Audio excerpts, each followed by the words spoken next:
Hello, everybody. Hope you guys are doing well. So, continuing on our journey, today we would be completing some application layer protocols that were left, and then um,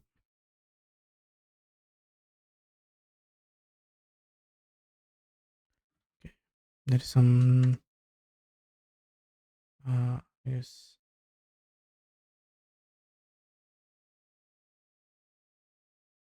Uh,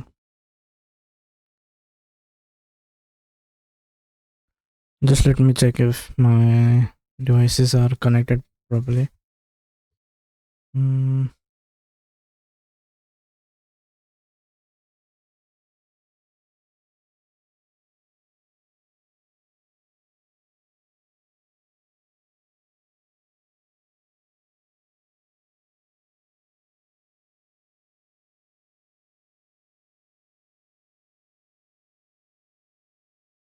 hello,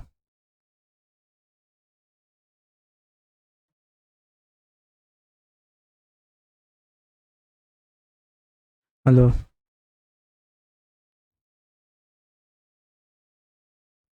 Okay, let me move this here. Yeah, so our stream is running and is running as expected. So continuing on our journey, today we will be starting with more application layer protocols. We already saw uh, some protocols in previous sessions. Today we would try to understand more about them, and we would see the how these application layer protocols are going to affect us, and we'll try to understand more about them. The remote. So today we are going to start with something called as um,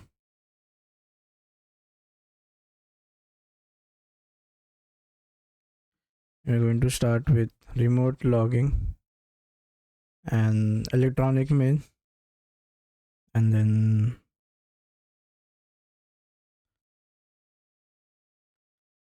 and also we would be understanding file transfer.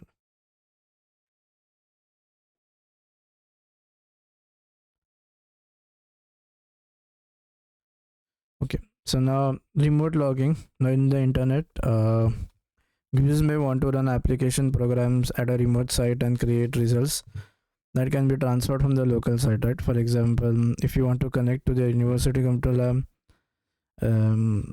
so one way to satisfy the demand is to create a client server application program for each desired service. Programs such as FTP, SMTP, and so on are currently available. However, it will be impossible to write specific. The better solution. Okay, so now uh, the first topic is basically remote login, right? Now there are two practical solutions to have or to achieve remote logging, right? So one of them is basically you create a client server architecture. So you say you have a client and you have a server, right? So you are using this client server architecture. The client is sending request, and then to which the server is responding back, right? This is nothing but my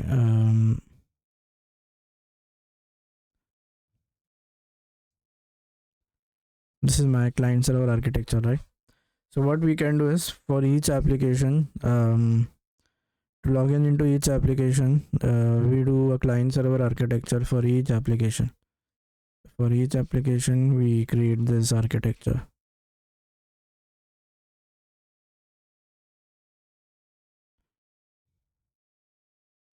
We create a client server model, right? Now this is a very bad approach, right? The reason is um, additional functionalities need to be added, right, to the application. Just for logging we will have to write a new code, right? And we need to create this architecture for all the applications running. whether or not they might support, or even though it may be like a limited use, and not everyone will want to log into the to do a remote login, right? So this is a very bad approach. The other way is basically something called as the better solution is basically to have a general purpose client server, right? So instead of logging into each programs, you just log in into the device and then let the user access any application program in the remote computer. In other words, allow the user to, or in other words, what we are doing here is allowing users to log into the computer to do a remote login in the computer. This is nothing but uh, what you is called as remote logging, right? Now, after logging in, the user can use the service available on the remote and then transfer the results back to the local, right? Now, one of the way to do or to achieve this is nothing but called as Telnet.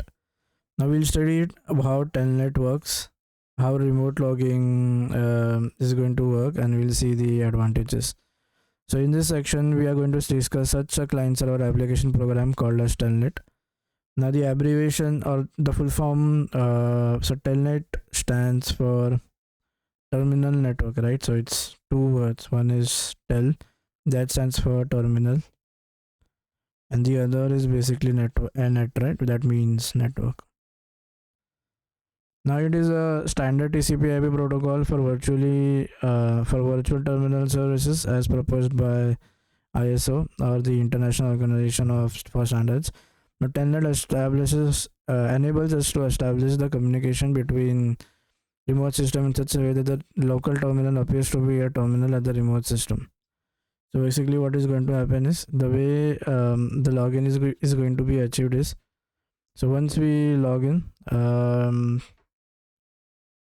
what is going to happen is we are going to log in using terminal, right? Now Telnet was designed at the time when most OS such as Unix were operating in a time sharing environment. In such an environment, a large computer supports multiple okay. Now this was designed when you have something called as time sharing, right? So time sharing is basically this is like a OS level functionality, right? The time sharing in OS. So what we do in time sharing is basically we have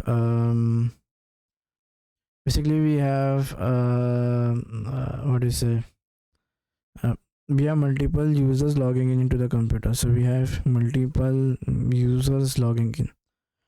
This is nothing but what we mean by time sharing. Now, time sharing environment, users are a part of the system with some right to access resources. Now, each authorized user has an identification and probably a password. The user identifier is now how is the so in time sharing, what is going to happen is, so for example, you have your you can create this, right? You have your root user. So in Linux you can do this, and then you have like a system user. You can have multiple users being present. Now each to access all of this, now you need to log in, right? So each user will, to access the users, you will have to log in inside them. This is basically using a password, right? The user identification defines the user as a part of the system. To access the system, so we are going to log in into the system using user ID, and so we are going to log into the system using user ID and password.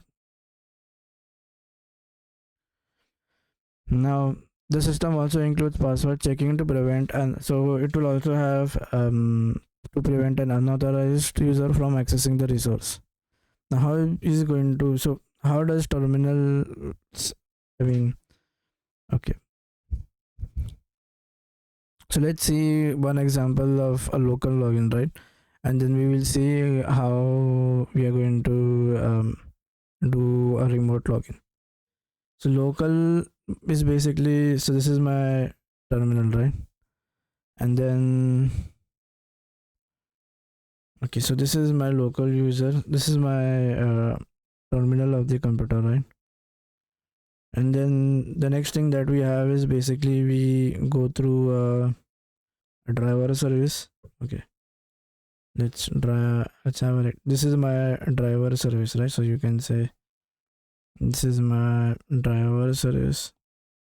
Now this driver is basically going to contact the application program system, right? So this is in the OS. So this driver will be present in the OS itself. This thing is so this thing is OS level.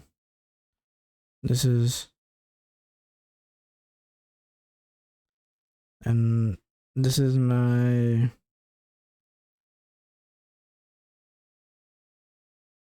so this is my applications and programs, right?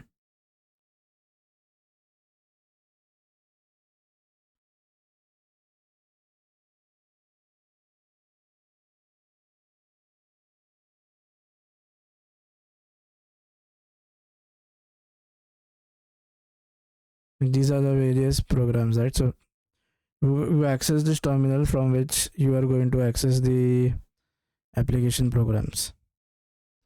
When the user logs into a local time sharing system, it is called as a login. As a use, so yeah, so if it's a local thing, then we say login, right? So we say, so we have some specific function. We have something called as login. As a user types a terminal or a workstation running a terminal emulator, the keystrokes are accepted by the driver. The terminal passes the character to the OS. The OS in turn interprets and invokes the desired application program or utility. When a user wants to access an application on a remote machine, the user will might perform a remote login. Here the Telnet client and server programs come into use. The user sends keystrokes to the terminal driver.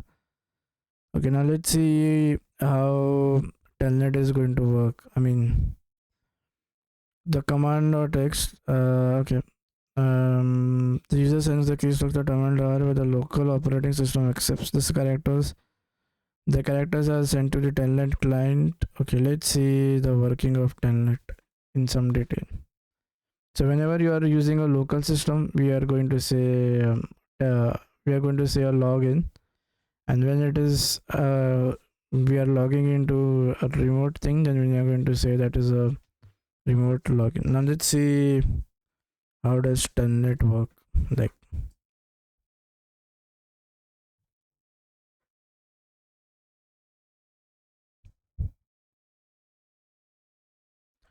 okay, so now Telnet basically stands. Okay, that is done. mm,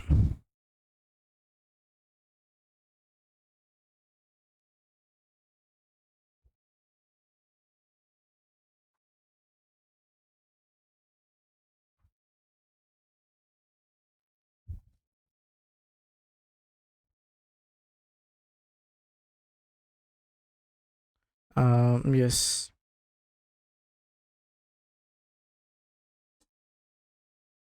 Okay, let's see this thing. Let's understand how Telnet is going to work.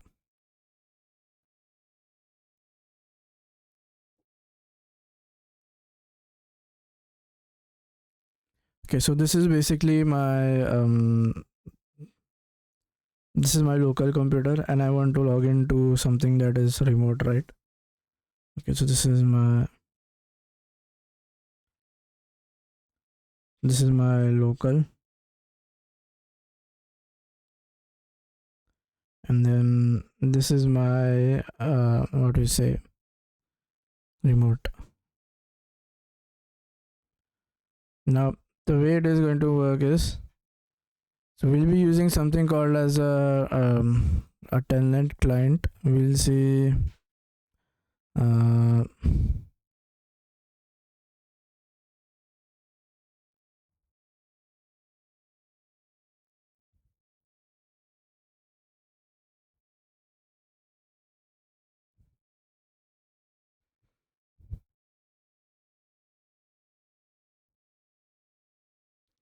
no, there's something called as uh,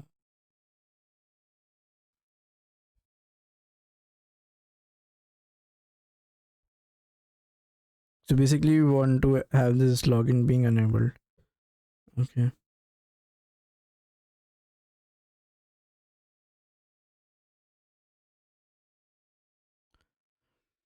Now, Telnet client is a software application that allows you to a Telnet session with the remote Telnet server, right? So now, how is it?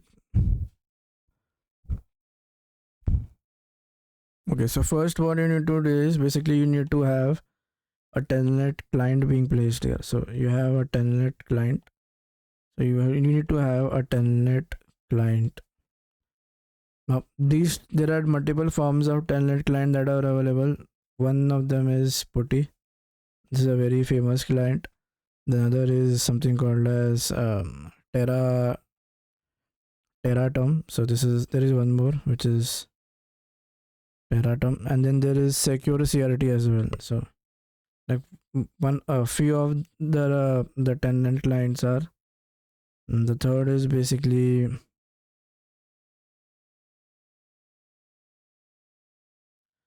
the basics. So what is going to happen is so now, okay, so using this Telnet client, I'm going to initiate so first okay, let's have this something else.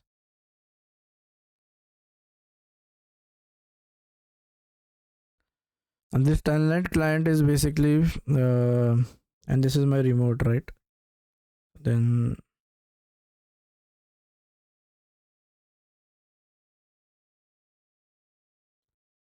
so what it is going to do is first is we are going to establish, it is going to request to the server, right? So then this is my request, and then I'm going to perform a TCP handshake, the three-way handshake. This is TCP three-way handshake.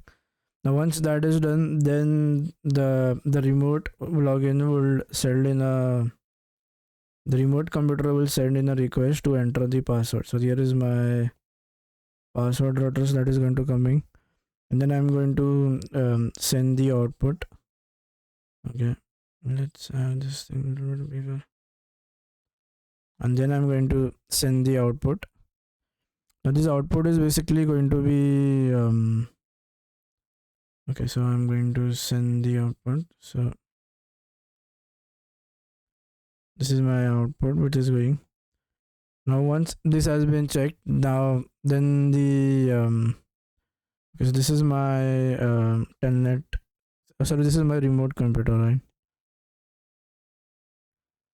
So once this is done, once the password is checked, then the connection will be established, right? Now so now putty is also used for serial communication as well. So let's see.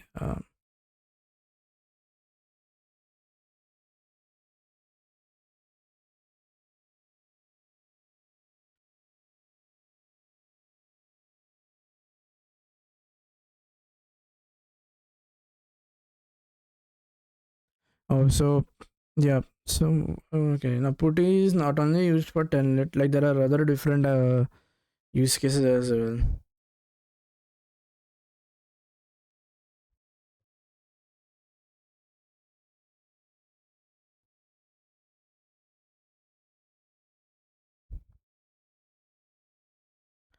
Okay, so now putty is let's understand a little bit more about putty. So what is putty? Now putty is basically a free and open source terminal emulator. Now it supports various networking protocols. So putty is a what do you say, terminal emulator. So emulator is like a copy, right? So it will look like a copy of the terminal, and it is going to support multiple network protocols. So it supports multiple protocols. So the most famous protocols that are used is basically first is Telnet. Telnet is for secure or remote login. Then you have serial communication. This is basically using USB, right? Serial communication. So this is done via USB. Then you have secure shell as well, right? So you have SSH as well. Now the disadvantage of using Telnet is very susceptible to data sniffing, right? I mean, there is no security over here. it works on top of TCP, but then it's not secure because now data is sent in plain text, right? So it's there is no encryption happening here in Telnet. So drawbacks of Telnet is uh, the first drawback is basically there is no passwords are sent in plain text. So I can say passwords are plain text.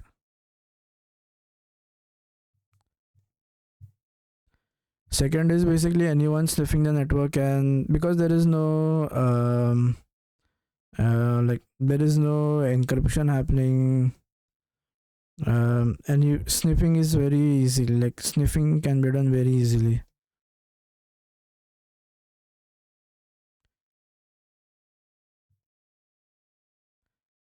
Now the secure version of Telnet was something called as because security were a big concern, right? So then we came up with a protocol called as secure shell or SSH. Now let's see how does that work.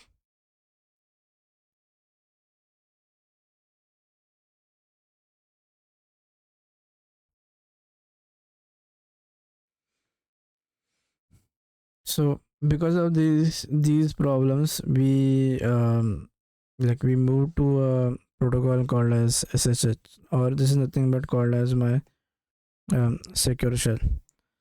Now the way SSH is going to work is basically again um, this is so now here we'll be having some sort of security being available, right? Okay, now the client initiates connection.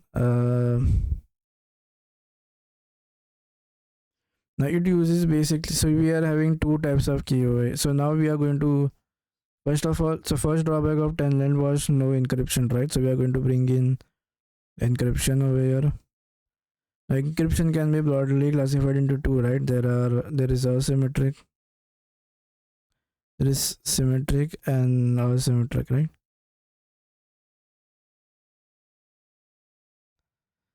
Now okay.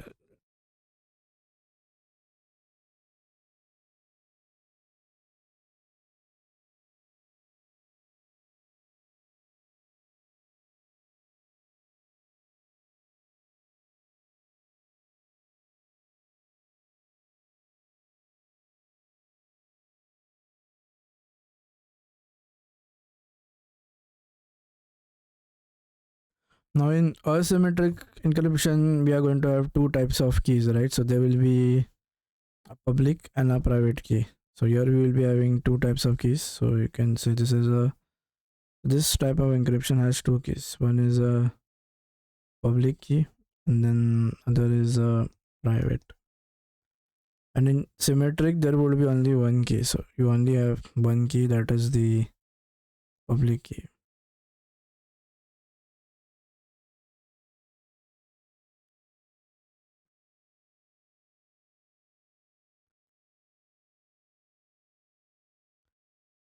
So public key is like symmetric encryption is not a very good way to encrypt.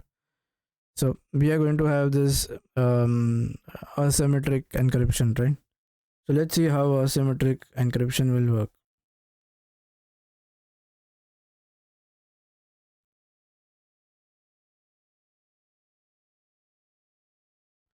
Now the way this is going to work is, now you have a sender and a receiver, right? So basically this is my sender.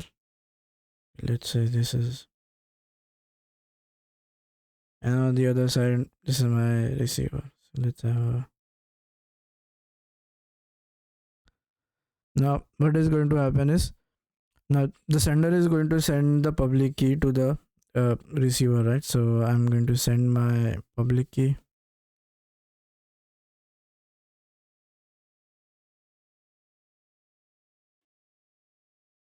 Now the only the receiver will be having the private key, right? Now what we are going to do is we are going to scramble the message, or we are going to encrypt the message in such a way that only the private key will be able to decrypt the message. So here what is happening, suppose if there is any man sitting in between, so if he, even if he has the public key, he wouldn't be able to get the private key, right? So we are just making sure that we are sending the data to the person that we need to intend, right? Now so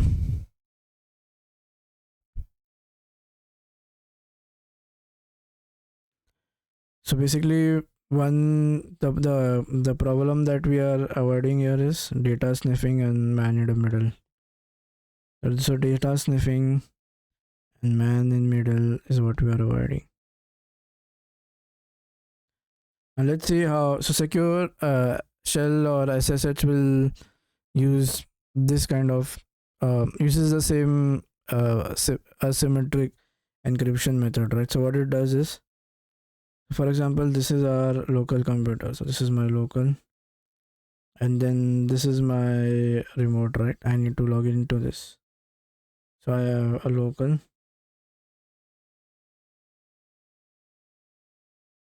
and this is my remote. Now what is going to happen is, the client so then the local computer is going to initiate a connection request. So the connection request is going to be sent on this, and then what is going to happen is, since the data will be encoded, right? So the data and encryption connection, so once that, so the TCP connection is going to be established here. Once that is established, now what at the local end, what we are going to do is, so we are going to do our data, we are going to encrypt it. So we are going to encrypt the data in such a way that only the private key can decrypt it.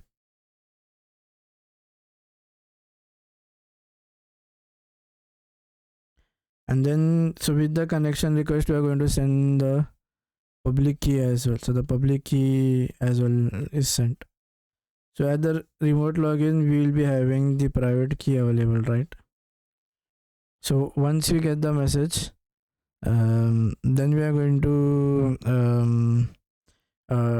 decrypt the message using this private key that is already present at the remote login, right?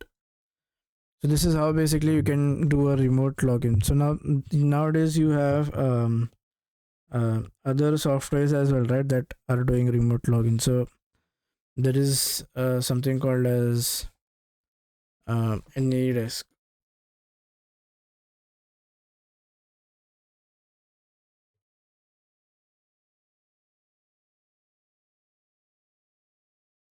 There are multiple applications only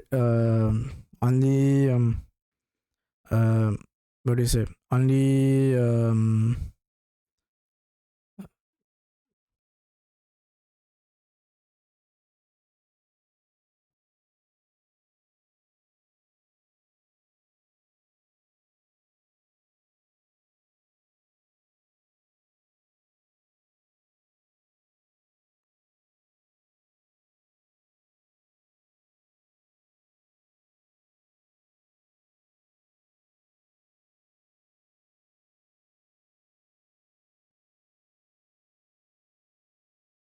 so AnyDesk does not use SSH in the background, right?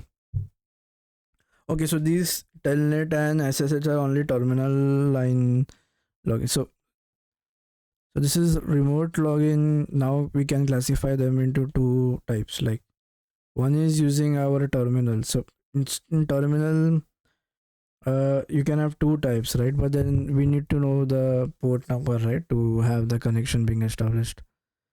So this can be further classified as an SSH connection, or you have a Telnet connection. So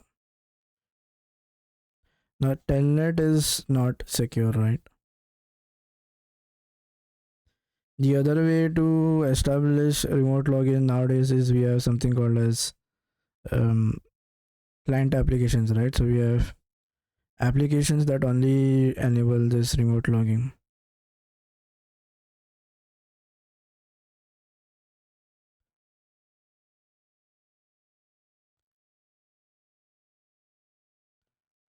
So one of the most famous is basically Anydesk, right? And then you have the other one is basically TeamViewer.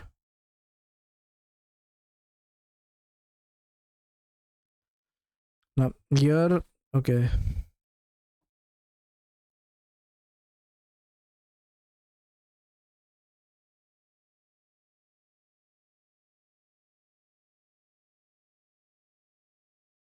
Uh,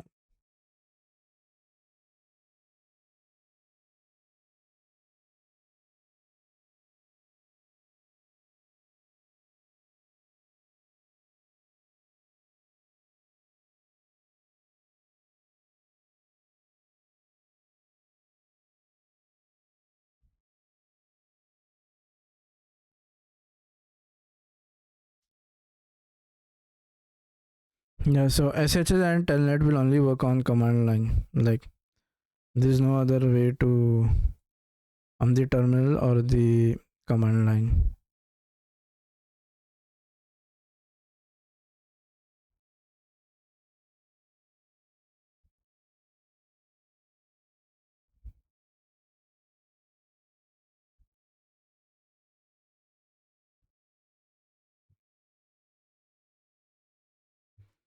Now when I use so basically when we are doing Telnet now the characters are sent to the Telnet client which transform the characters to a universal character set called as okay, so in Telnet we are going to transform those into something called as a network virtual terminal. We see let's see this. What does this mean? NVT.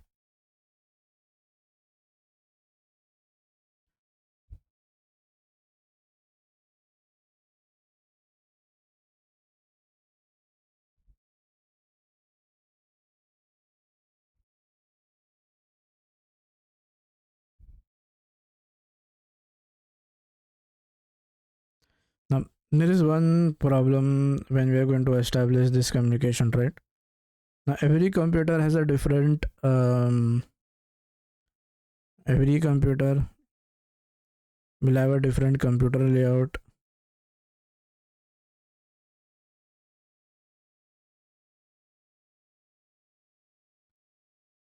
will have a different keyboard layout, right?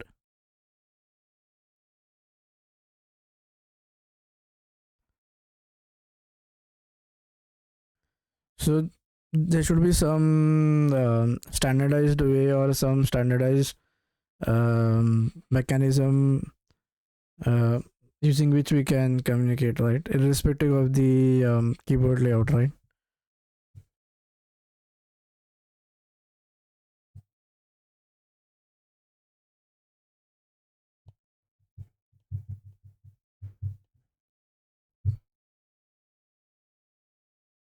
There should be a standardized way of communication, right?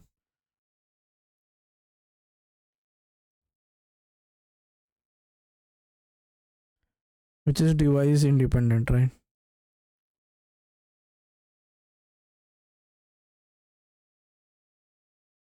So the way or the mechanism by which we achieve that is basically we use something called as NVT, right?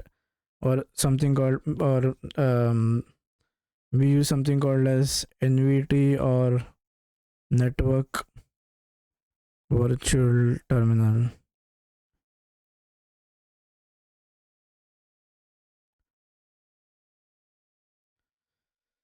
Now what does it do is basically it is going to standardize the behavior, terminal behavior, regardless of the so basically NVT is going to standardize the behavior irrespective of the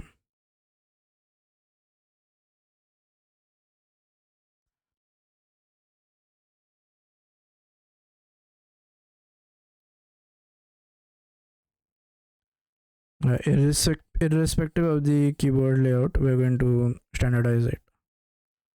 So if you see in detail when we do the remote login, um, what we are going to do is basically so basically this is my local computer, right? So let's see the bigger view. So this is my local. Okay,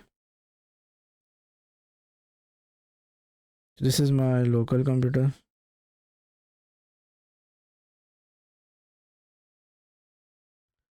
Now, and then I'm going to have a telnet. So I'm going to contact. This is going to contact the okay. I'm going to contact.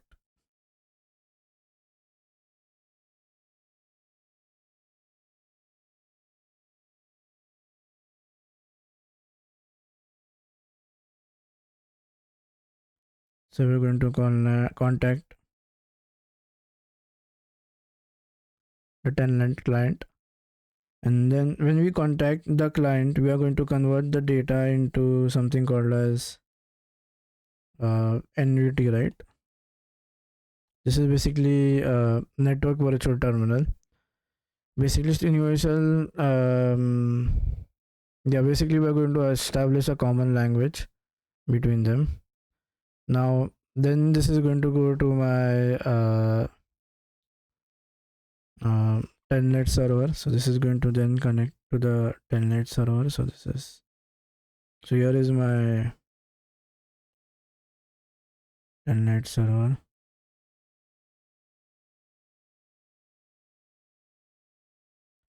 Now here I'm going to send the NVT, right? Basically, which is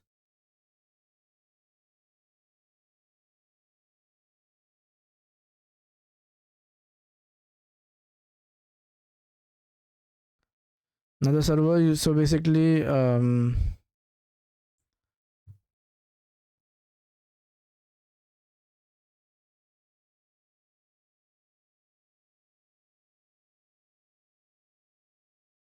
yeah. So now when you're going to enter onto the terminal, right? So there is specific things that you need to, or specific instruction that you will write, right?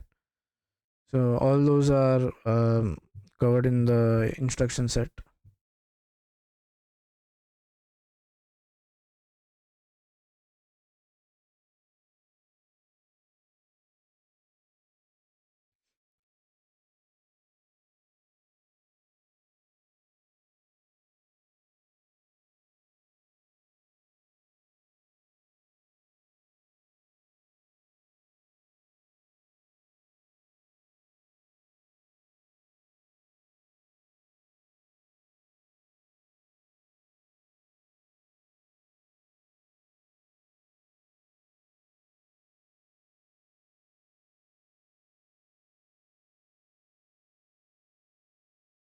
Yep. So the one thing that we need to know is basically um the port number, right?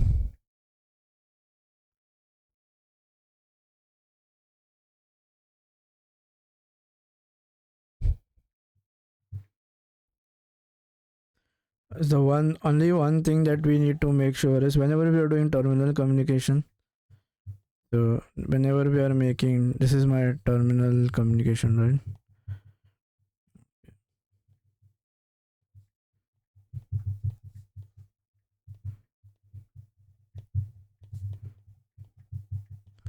So there are two ways to do that, right? Like to be studied two ways. They can be, so one is Telnet and SSH, right? So the biggest thing is both these communication for both this the for both this type of uh, communication, we need the port number of both.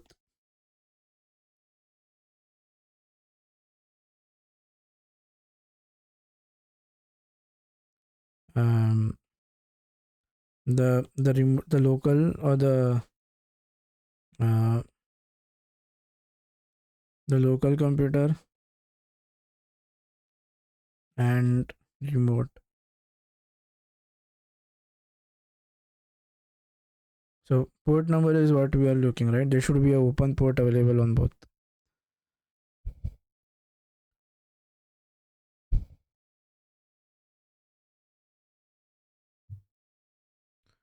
Okay. Yeah. So that is all for Telnet and SSH. We'll continue with SMTP, and then we'll see POP3. What is POP3? What is IMAP?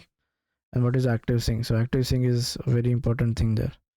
We'll see that, and then we'll be concluding with the application layer protocols.